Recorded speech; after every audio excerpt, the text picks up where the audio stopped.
नमः श्री वर्धमानाय निर्धूत करिलात्मने सालोकानां त्रिलोकानां यदि विद्या दर्पिणायते यदि विद्या दर्पिणायते पुनम पल्लस्मिच्छन्ति पुण्यम नेक्षन्ति मानवा और पापम नेक्षन्ति मानवा और पापम कुर्वन्ति यत्नता। कहते हैं आदमी पुण्य का फल तो चाहता है लेकिन पुण्य करना नहीं चाहता है, और पाप का फल नहीं चाहता है लेकिन पाप यत्न पूर्वक करना चाहता है। कुछ पाप ऐसे हैं जो ग्रस्त अवस्था में हो जाते हैं, क्योंकि मनुष्य के पास ही चेतनाओं के भेद किए हैं, कर्म चेतना, कर्म फल चेतना और कहते हैं ज्ञान चेतना। तो एक इंद्रिय है, वो कुछ नहीं कर सकता है, उसे कर्मों का फल ही भोगना पड़ेगा। हम कहते हैं कि ये पेड़ों का पुण्य का उदय है, ये जल का पुण्य का उदय है, अग्नि का पुण्य, उसका पुण्य का उदय कहाँ है? वो तो मिथ्याती है, वो तो विचार भी नहीं कर सकता है, देख भी नहीं सकता है, सोच भी नहीं सकता है, वो मात्र स्पर्श कर सकता है, इसलिए उनके पुण्य का उदय नहीं है। और एक इंद्रिय से करोड़ों करोड़ों जन्म के असंख्यात असंख्यात भव्य में एक इंद्रिय में बिताना पड़ता है। तभी तो कहा है दुर्लभ के निगूढ़ से थावर अर तरस गति पानी नर काया को सुरपति तरसे सो दुर्लभ प्राणी। हमें क्यों कहा है कि संक्लेश नहीं करना? एक बार एक इंद्रिय में चले गए, और वैसे भी हेडक्वार्टर तुम्हारा एक इंद्रिय रहा है। तरस पर्याय मात्र 2000 सागर के लिए मिलती है, क्योंकि कहते हैं संभल जाओ बंधु, संभलना है वरना बहुत पछताना होगा। अपनी कालुई करतूतों पर हमें बहुत पछताना होगा। एक नहीं असंख्यात जन्मों में हमको निगोद में जाना होगा। क्योंकि सोच कर देखो, लोग कहते हैं पेड़ तो मज़े में है। अरे पेड़ मज़े में है, उन्हें सर्दी का दुख, उन्हें गर्मी का दुख, वो अपनी भावनाओं को व्यक्त नहीं कर सकते हैं, बच नहीं सकते हैं। ऐसी संक्लेश महाशुभ कर्मों का फल है जो एक इंद्रिय में पैदा हुए, उनके कैसे पुण्य हो जाएगा? और वो कुछ कर ही नहीं सकते। सबसे बड़ी बात तो है कि मनुष्य जन्म ही ऐसा है जहाँ हम यत्न पूर्वक पुण्य कर सकते हैं, जहाँ हम पापों से बच सकते हैं, जहाँ हम अनर्थ दंड से तो पूरे ही बच सकते हैं। और हमें क्या करना है? अपनी चेतना को, जो ज्ञान है हमारा, इस ज्ञान को क्या करना है? मति ज्ञान, श्रुति ज्ञान हो सकता है, अभी है नहीं। यदि हमें मिथ्यात का उदय है, अभी हमारा इंटरेस्ट उसमें है कि निंदा हो जाए, चुगली हो जाए, इसने ये किया, इसने ये किया, इसने गलत किया, ये अच्छा किया। राजनीति यदि धर्म में भी लाने की कोशिश करते हैं, कसाएं पनपाते हैं, मंदिरों में भेद करते हैं। एक जगह मंदिर बन रहा था, हमारा ठहरना हुआ, हमने कहा इतना बड़ा मंदिर, पास में तो एक मंदिर है, फिर इतना बड़ा मंदिर क्यों बन रहा है? उस कारीगर ने कहा कि पीछे देख लो। हमने कहा अरे तुम भगवान तो आगे बना रहे हो, पीछे क्या देख लें? बोला आप जाके तो देखिए किसका मंदिर बन रहा है। पीछे शिलापट लिखे जा रहे थे, पता चला भगवान का नहीं, अहंकारियों के मंदिर बन रहे हैं। जितना हम मंदिरों में पत्थर लगा रहे, इतना दिल को मौन कर लेते, इतना पैसा संस्कारों पर लगा देते, इतना पैसा वास्तव में हम क्या करते हैं? ये मार्बल टूट जाएगा, दूसरा मार्बल लगा देंगे, ये टाइल्स अच्छे नहीं है। ये जड़ को क्यों देखते हो? परमात्मा से शिक्षा लो कि चक्रवर्ती की विभूति ना कुछ है समोसरण में, फिर भी योग निरोध करने के लिए वो धन्य तेरस हो गई। क्योंकि कुछ लोग आए, कुछ लोग आज की तरह बहाने बनाते रहे, आज काम है, कल चलेंगे, कल चलेंगे। कोई बता के तो किया नहीं था कि योग निरोध को जा रहे सब लोग आ जाओ। वहाँ तो जब परम ध्यान की अवस्था बनी और पहले से ही केवल ज्ञान भी कब होता है। अरे केवल ज्ञान तो बहुत ऊंची चीज है, हमें मति ज्ञान और सुरत ज्ञान भी कब होता है, जब हमारी समीचीन नजरिया हो जाए, जब हम त्याग नहीं कर सके लेकिन पाप को पाप तो समझ सके। आज तो हम पाप को पाप भी नहीं समझते हैं। आपको पता है कि हमें आर्त ध्यान तो दुख के उदय में होता है, पाप के उदय में होता है। पाप का उदय मैंने स्त्री वियोग है, अनिष्ट संयोग है, पीड़ा चिंतन है, निदान बंध है, ये सब हमें पाप के कर्म के उदय में होते हैं। लेकिन हम अपने बच्चों को पाप पाप नहीं बताते हैं। हम निदान इधर से नहीं करें, भले परभव कई तो निदान नहीं करते, ये निदान नहीं है क्या भोगों की हर आकांक्षा निदान है। हमको बहुत बढ़िया परिवार मिले, बहुत ऊंचाइयों पर जाएं, हमें लोग पूछें हमें स्वर्ग मिले, क्या निदान ही तो है। स्वर्ग की परिभाषा हमें परमात्मा की आराधना करते हैं इतना पता नहीं है स्वर्ग में, हमें सिर्फ इतना पता है कि बहुत सुंदर भवन मिलेंगे, बहुत दिनों तक वहाँ अच्छे से जीने मिलेगा, अच्छी स्त्रियाँ मिलेंगी। कई लोग कहते हैं यहाँ पर हमने 10 लक्षण पास किए, वहाँ जाकर क्या होगा, गले से अमृत झरेगा। हमने कहा यहीं की रोटी खा लेते, यहाँ अमृत मिलेगा इसलिए त्याग मत करो। अरे त्याग उस स्थिति तक पहुँच जाए जहाँ पहुँचकर भूख समाप्त हो जाती है, जहाँ पहुँचकर मोह रहता नहीं। धक्का देने से अंधकार मिटता है क्या? लाख अंधकार को धक्का दो, मंत्र जपो, अंधकार नहीं मिटेगा। एक जरा सा दीपक जला दो, अंधकार रहेगा ही नहीं। हमारे जीवन में एक सम्यक्त का दीप जल जाए, मिथ्यात्व नहीं रहेगा।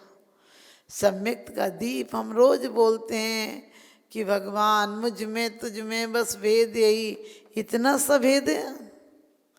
इतनी काई की काई जमी हुई, आज भी हम जमाने पे ही लगे हुए हैं। इस जीवन में क्या करते हैं, पूरी 70-80 साल तक जिए तो घर की जितनी चिंता करते हैं उतनी अपनी चिंता की। कभी सोचा, ये देखा कि मैंने इससे व्यर्थ में कुछ कह दिया, क्या फायदा हुआ? ये मेरे क्रोध की पर्याय थी और मैंने बेकार में दूसरे को निमित्त बनाकर कह दिया। ये सिर्फ मुझे क्रोध दिलाने की कोशिश कर सकता है, दिला नहीं सकता है। ये मेरे अंदर विकृति की कोशिश तो कर सकता है लेकिन विकृति ला नहीं सकता है।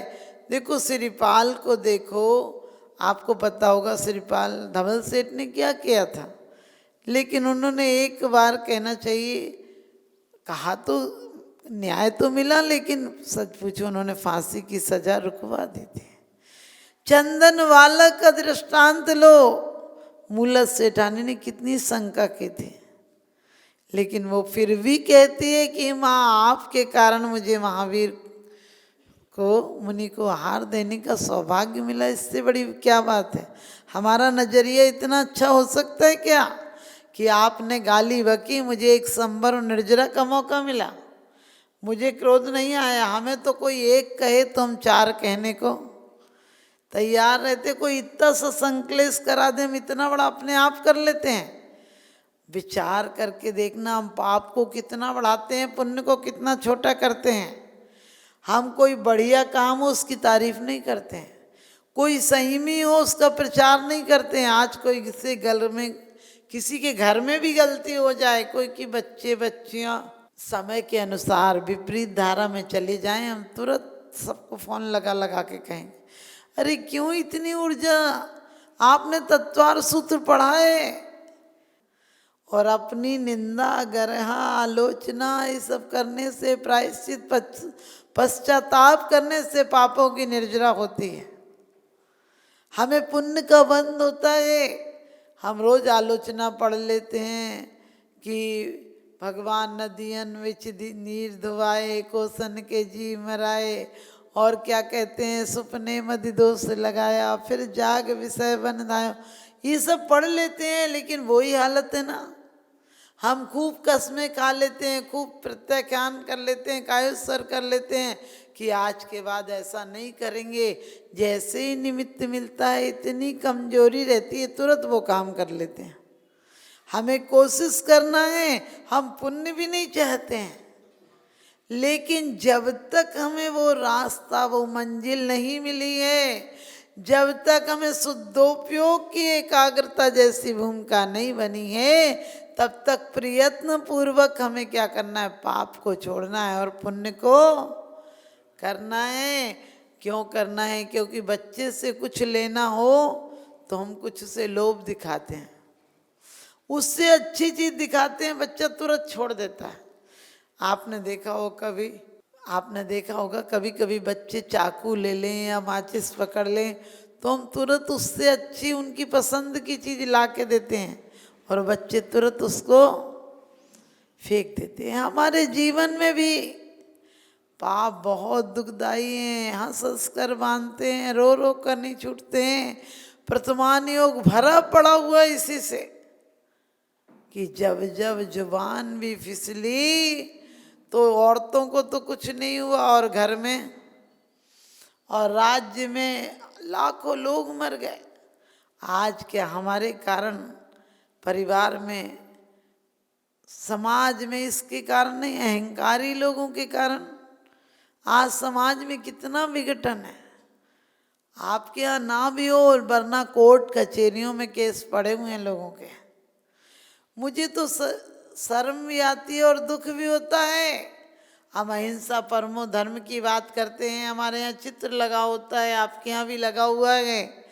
गाय और सिंह एक घाट पर पानी पीते हैं और हम जैनी भाई एक साथ नहीं रह पाए, इससे छोटी और कोई बात नहीं। हमने परिवार छोटे कर लिए, बुद्धि छोटी कर ली, धर्म शॉर्टकट कर लिया, सब कुछ तो कर लिया, लेकिन मौत शॉर्टकट नहीं होती है।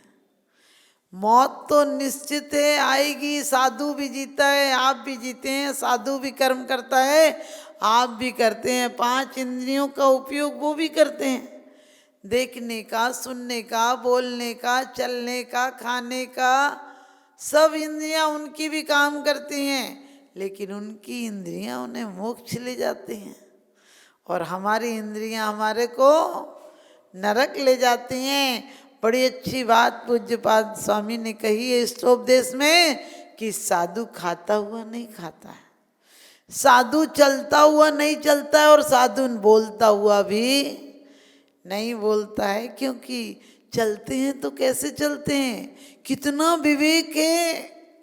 और उसके बाद भी यदि कोई जीव मर जाता है, कभी कभी आपने देखे होंगे कागज में इतने छोटे जीव होते हैं कि ढंग से दिखाई भी इतने छोटे होते कि बहुत ही गौर करो तो दिखाई देते हैं, वरना दिखाई नहीं देते हैं। ऐसे कोई सूक्ष्म जीव हो, क्योंकि वैसे तो साधु 4 हाथ भूमि को देखकर चलते हैं, फिर भी कोई सूक्ष्म जीव आ जाए तो उन्हें हिंसा का दोष नहीं लगता है। क्यों नहीं लगता है? क्योंकि उन्होंने ईरिया समिति से चल रहे थे। अब इतना सूक्ष्म जीव है कि नजरों में आ ही नहीं रहा, तो उसका बचाव कैसे कर सकते हैं? लेकिन बचाने का लक्ष्य है, प्रमाद नहीं है। हमारे यहाँ प्रमाद को ही आचार्यों ने हिंसा कहा है, प्रमाद को ही पाप कहा है। मैं माता जी को बधाई दूंगा कि आपने एक आंवला क्षेत्र में एक गौशाला का जो आपने वहाँ पे संकल्प करवाया है, मैं माता जी को बता दूं कि आज वो गौशाला पिछले 2 महीने से वहाँ पर अब कोई भी गाय की अवसान नहीं हुआ है। पहले जहाँ 3-4 गाय पर डे उसमें ख़त्म हो जाती थी, 40 गाय 50 गाय मर जाती थी। अब पिछले 2 महीनों में जब से आपने उसमें संरक्षण दिया है, तब से वहाँ पर शायद 5-6 गाय भी नहीं हो पाई हैं। आपका इसी तरह आशीर्वाद सदैव मिलता रहे, बस मैं आपके चरणों में नमन करते हुए वंदन करता हूँ। जय।